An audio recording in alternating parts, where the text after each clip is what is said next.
Finally, my friends, Chapter 6 of Saint Seiya. The Heaven Saga has been released. This is the final chapter of the first season of this saga, which will only return in December of this year. Hello, Knights and Amazons. Welcome to the Semperquist Saber channel. I'm Wesley, and in today's video, I'm going to tell you everything that happened in Chapter 6 of Saint Seiya Tenkai-hen. Are you curious? Share your thoughts on this saga in the comments. Don't forget to like, subscribe, enable notifications, and let's dive into the video.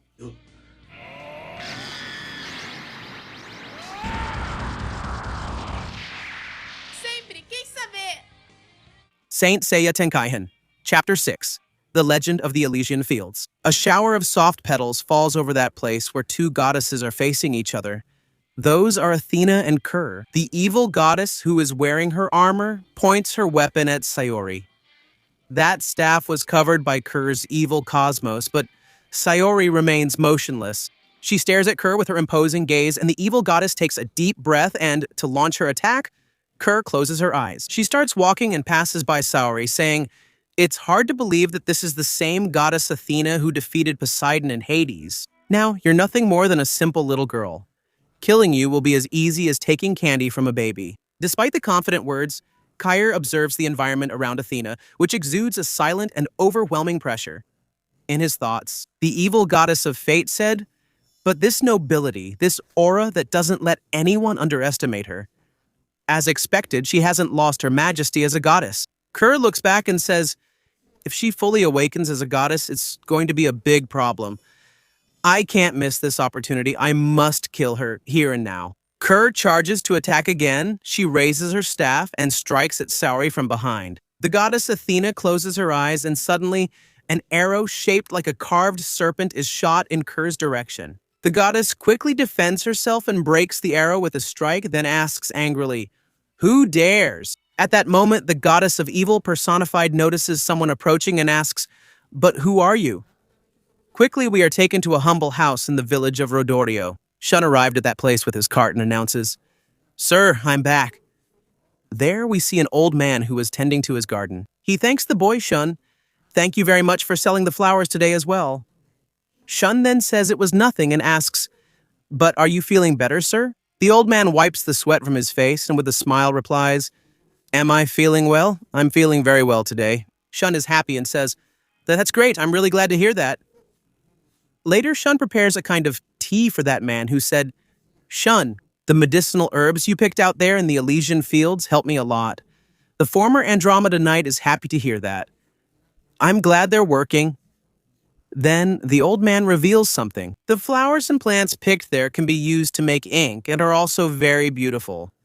But the most impressive thing is that they have great healing properties. Today, the young Bronze Knight is confused and asks, "But sir, then why don't the people from the village pick them? There are so many blooming, people wouldn't need to buy them from me." The elder then explains while sipping his tea that we cannot pick them. Shun becomes very startled upon hearing this, and the elder tells a story from more than 200 years ago. People say that this flower garden used to be in another place, near a village called Florence. To get there from here in Rodorio, you had to cross several mountains. At that time, there was a young man who studied painting, and he always went there in search of paint. But one day, he disappeared completely. After that, the flowers of the Elysian fields withered, and the whole place became lifeless.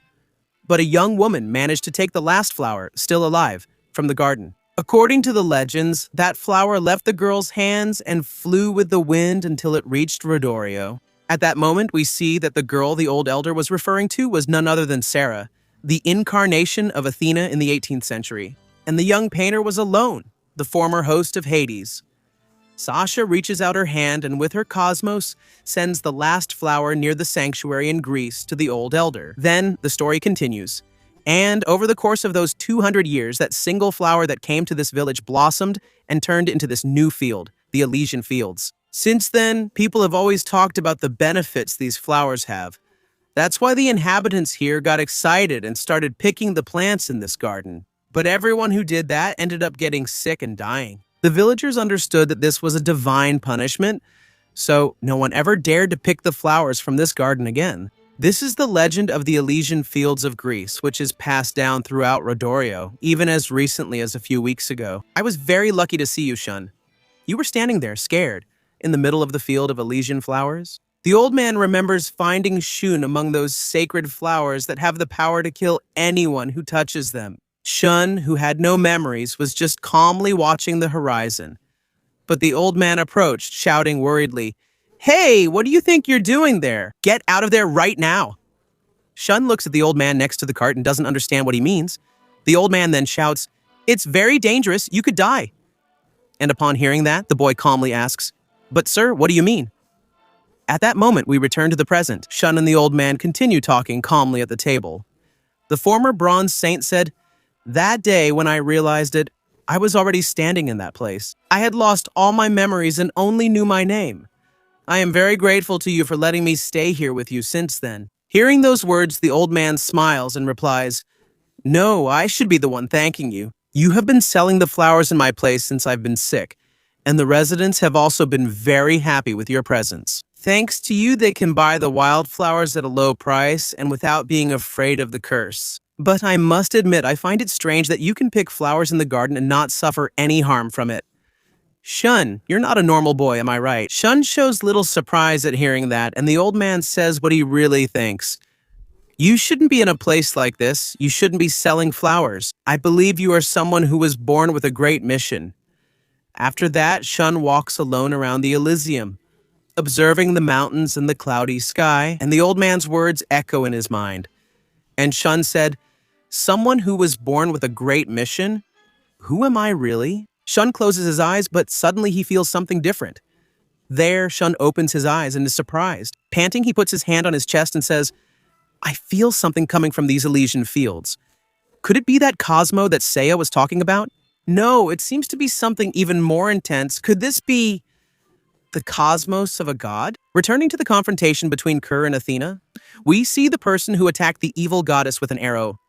These are Artemis's most powerful warriors who introduce themselves. "I am a satellite and captain of the command unit Las Comun."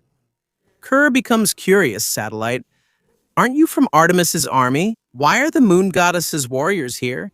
Without answering any questions, the satellites take position and Las Comun orders, "Fire!" A rain of arrows is launched from Ker's direction, but the divine speed of the goddess is much greater. Ker easily dodges all the arrows and says, "This is useless. You can shoot as many arrows as you want. You insolent fools don't know that I am Ker from Hades' army." Las Comun shouts, saying it doesn't matter, and realizing that ordinary arrows wouldn't work, she pulls her bowstring to the maximum limit and fires. Her most powerful arrow, the Crimson Viper, an energy in the shape of a serpent comes to life around the arrow.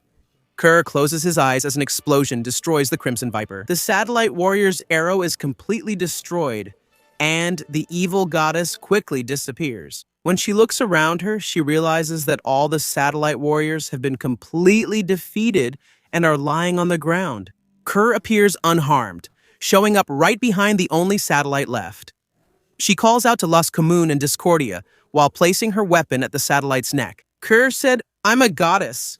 You don't know what happens to those who challenge a deity." Her body should be reduced to ashes at the exact moment when Ker is about to deliver the coup de grace. A firm and imposing voice interrupts her. "Stop!" It's Saori who steps forward. A golden and overwhelming aura begins to emanate from her body, and she said, "You must not take a life without reason, even if you are a goddess." Ker is surprised to see that, but what? Her presence has changed. It's nothing like the girl from just a moment ago. This is Athena. At that moment, we see immense disaster, a vast star map, displaying the constellations that serve as the backdrop for the 12 supreme deities who rule the universe. These are the 12 Olympian gods: Bacchus, the god of wine; Venus, the goddess of beauty; Apollo, the god of the sun; Artemis, the goddess of the moon; Hades, the god of the underworld; Athena, the goddess of the earth; Poseidon, the god of the seas; Ares, the god of war; Vulcan, the god of fire and the forge; Hermes, the god of messengers and strategy; Juno, the supreme goddess; and Zeus, the supreme god. At this moment, we see Saori. She is one of the 12 gods of Olympus, the goddess of the earth, Athena. What an epic chapter, my friends! I didn't expect Masami Kurumada to reveal the names of the 12 gods in this chapter. That was quite a surprise. Another interesting point is that Kurumada chose to use some Roman names for the gods of Olympus. For example, Aphrodite will be Venus, Hera will be Juno, Hephaestus will be Vulcan, and Dionysus will be Bacchus. I found it an unusual decision, since Kurumada has always used the Greek names of the gods. And at the end of this chapter, we have a message from Kurumada. He says that in the next season, which starts in December, we will see many revelations that will impact the entire Saint Seiya world. I'm already looking forward to seeing the next chapters. Did you like these first chapters of the Heaven Saga? Leave a comment so I can know, and of course keep following the videos with trivia, news, and theories here on the channel while we wait for the next chapters. Thanks for watching until the end, and see you next time. Burn your cosmos to infinity.